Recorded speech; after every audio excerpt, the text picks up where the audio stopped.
നോക്കൂ, ഇദ്ദേഹം കേരള പോലീസ് 8 ദിവസം പിന്നാലെ ഓടിയ സമയത്ത് നിയമത്തിന് മുന്നിൽ നിന്ന് ഒരു നിയമസഭാ സാമാജികൻ ഓടി ഒളിച്ചു. അപ്പോ ഏത് സമയത്തും നിയമത്തിന് വിധേയനായി, രാജ്യത്തിന്റെ നിയമത്തിന് വിധേയനായി പ്രവർത്തിച്ചു കൊള്ളാം എന്ന് പറയുന്ന ഒരു വാക്ക് ഒരു ജനപ്രതിനിധി ഒരു സമൂഹത്തിന് ഭരണഘടനയ്ക്ക് കൊടുക്കുന്നതാണ്. അതിന് ആരൊക്കെ സഹായിച്ചു എന്നത് സംബന്ധിച്ച ചോദ്യമുണ്ട്. ഈ സമയത്ത് തന്നെ അദ്ദേഹത്തെ പത്തനംതിട്ടയിലെ വീട്ടിൽ വന്ന് കോൺഗ്രസിന്റെ പ്രധാനപ്പെട്ട നേതാക്കൾ കണ്ടു, രഹസ്യ യോഗം ചേർന്നു. ഇങ്ങനെ പലതരം ആരോപണങ്ങളുണ്ട്. ഇപ്പോഴും നോക്കൂ, ഇപ്പോഴും അദ്ദേഹം പറയുന്നത് പാലക്കാട് സ്വതന്ത്രനായി മത്സരിച്ചാലും ജയിക്കാൻ കഴിയും എന്നാണ്.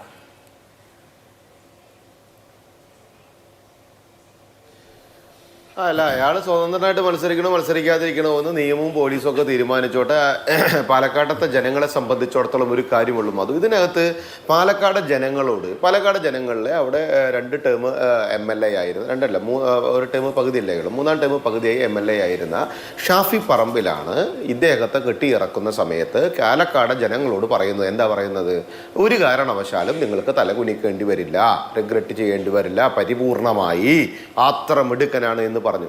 അനിൽ ബോസിന് പറഞ്ഞ ഒരു മറുപടി ഉണ്ട്. അനിൽ ബോസ് പറഞ്ഞു, ഞങ്ങൾ പലതരം പ്രക്രിയയിലൂടെയാണ് ഒരു സീറ്റ് കൊടുക്കുന്നത്. ശരിയാണ് അനിൽ ബോസെ, അങ്ങനെ നിങ്ങൾ സീറ്റ് കൊടുക്കുന്ന സമയത്ത് ജനങ്ങൾ വിശ്വസിക്കുന്നത് ഈ വ്യക്തിയെ അല്ല, അത് തെറ്റാണ്.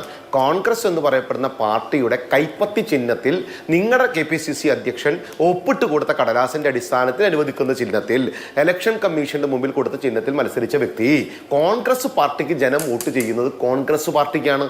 ആ കോൺഗ്രസ് പാർട്ടി കെട്ടിയേർക്കുന്ന വ്യക്തി എന്ന് പറയപ്പെടുന്നത് അത് കുഴപ്പമുണ്ടാകില്ല എന്നുള്ള ബോധ്യത്തിന്റെ അടിസ്ഥാനത്തിലാണ് പാലക്കാട് ജനങ്ങൾ വോട്ട് ചെയ്തത്.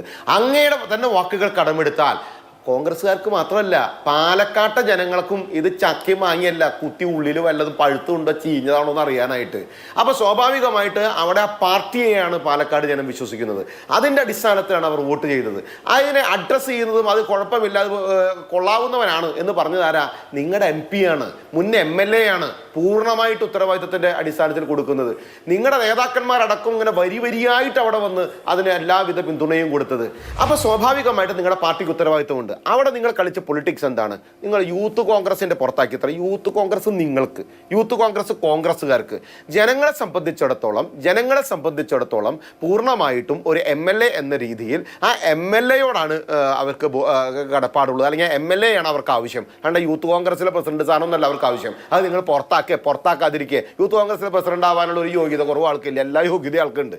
അപ്പോൾ പിന്നെ അത് ഞങ്ങളോട് ചർച്ച ചെയ്യേണ്ട.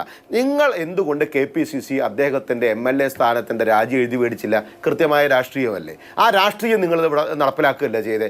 അപ്പൊ ജനങ്ങൾ എന്ത് വേണമെങ്കിൽ അനുഭവിച്ചോട്ടെ, ജനങ്ങൾ കൊള്ളുകയോ തള്ളുകയോ ചെയ്തോട്ടെ, ഞങ്ങൾക്കതിനകത്ത് ഉത്തരവാദിത്തമില്ല എന്ന് പറയുമ്പോൾ നിങ്ങളുടെ ചിഹ്നത്തിൽ മത്സരിപ്പിച്ച് നിങ്ങൾ കെട്ടി എഴുന്നള്ളിച്ച വ്യക്തി ഈ വക കാര്യങ്ങൾ ചെയ്യുന്ന സമയത്ത് അതിന്റെ ഉത്തരവാദിത്തം പറയേണ്ട ബാധ്യത എന്താണ് പാലക്കാട്ടും കേരള ജനതകൾക്കും? ആ ചോദിക്കുന്ന ചോദ്യത്തിൽ എന്താ മറുപടി കുറവുള്ളത്? എന്താണ് അതിൻ്റെ ഒരു ക്ലാരിറ്റി കുറവുള്ളത്? 2, കേരള പോലീസ് ഒരു കാര്യം വ്യക്തമാക്കണ്ടേ, ഇടതുപക്ഷം ഒരു കാര്യം വ്യക്തമാക്കണ്ടേ?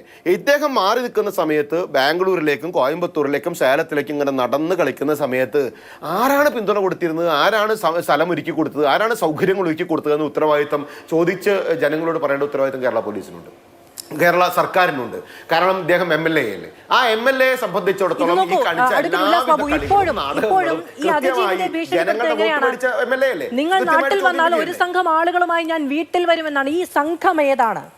ഇദ്ദേഹം പോകാൻ തുടങ്ങുമ്പോൾ അതിജീവിതയുടെ വീട്ടിലേക്ക് മാർച്ച് ചെയ്യാൻ തയ്യാറായി നിൽക്കുന്ന സംഘം. ഞാൻ ചോദിക്കട്ടെ, ഈ കള്ളത്തരങ്ങൾക്ക് മുഴുവൻ കൂട്ടുനിന്ന് സകലവിധ ഇയാളുടെ വേട്ടത്തരങ്ങൾക്കും കൂട്ടു നിന്നിട്ടുള്ള ഒരുത്തന് ഇവർ സീറ്റ് കൊടുത്തല്ലോ. ആരാ? ഏതാ? ഒരു ഫെനീനായിനാനോ? അയാൾക്ക് സീറ്റ് കൊടുത്തില്ലേ? ഇവർ പഞ്ചായത്ത് തെരഞ്ഞെടുപ്പിൽ ആ സമയത്ത് വലിയ ചർച്ച കൊണ്ടുവന്നല്ലേ? എന്താ അതിൻ്റെ കഥ കൃത്യം? ഇന്നലെ മുരളീധരൻ നിങ്ങളുടെ നേതാവല്ലേ, അദ്ദേഹം എന്താ പറഞ്ഞേ? ഒതേനൻ മറ്റേ മലബാറിന്റെ ഭാഷയിൽ അദ്ദേഹം പറഞ്ഞു, ഒതേനൻ ചാടാത്ത മതിലില്ലാത്രേ. ചാടാത്ത മതിലില്ലാന്ന്. അങ്ങനെ മതിൽ ചാടുന്നവന് ജനങ്ങളെ വേട്ടയാടാനായിട്ട് നിങ്ങൾ ഇട്ടുകൊടുത്തു അനിൽ ബോസെ, കോൺഗ്രസ് പാർട്ടി. ജനങ്ങളെ വേട്ടയാടാൻ നിങ്ങൾ ഇതുപോലെ മതിൽ ചാട്ടക്കാരെ ഇട്ട് കൊടുക്കുന്നിടത്താണ് ഞങ്ങളുടെ ചോദ്യം ഉയരുന്നത്.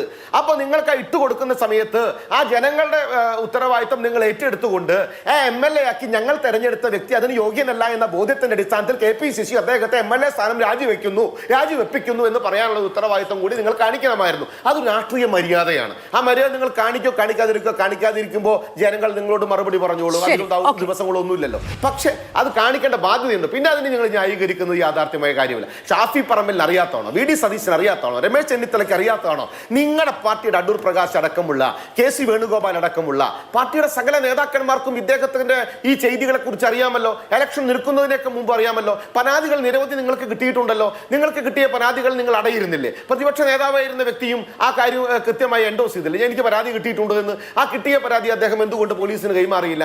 അപ്പൊ ഇതിനേക്കാൾ വലിയ പരാതികൾ, ഇതിന് ഇരട്ടി പരാതികൾ കിട്ടിയിട്ടുണ്ട്. ഇദ്ദേഹത്തെ കുറിച്ച് അറിയാം. നിങ്ങൾ എന്തുകൊണ്ട് അതിനകത്ത് കൃത്യമായിട്ടുള്ള നടപടികളും ഇടപെടലുകളും ഉണ്ടായിട്ടില്ല? ഇനി ഒറ്റ കാര്യം പറയാം. ഇടതുപക്ഷത്തിന്റെ MLA മാർക്കെതിരെ നിങ്ങളുടെ നേതാക്കന്മാർ യുദ്ധം നടത്തിയില്ലേ? നിങ്ങളുടെ നേതാക്കന്മാർ മാർച്ച് നടത്തിയില്ലേ? നിങ്ങളുടെ നേതാക്കന്മാർ കല്ലേറ് നടത്തിയില്ലേ? അപ്പൊ അങ്ങനെയാണ് എങ്കിൽ നിങ്ങളുടെ യൂത്ത് കോൺഗ്രസിനും നിങ്ങളുടെ കോൺഗ്രസിനും ഇതേ രീതി ഇപ്പുറത്ത് കാണിച്ചുകൂടെ? ആ ചോദ്യത്തിന് ജനങ്ങൾ ചോദിക്കുന്നുണ്ടോ, ആങ്കർ ചോദിക്കുന്നുണ്ടോ? എന്താണ് അനിൽ ബോസ് ആ നെഞ്ചത്ത് കയറിയിട്ട് ശരി, ഞാൻ ഇടപെടുകയാണ്. ശരണ്യ ആചാര്യ, ഇത് നോക്കൂ. നിങ്ങളാണ് കാക്കിച്ചു തുപ്പേണ്ടത് നിങ്ങളുടെ നിലപാട്.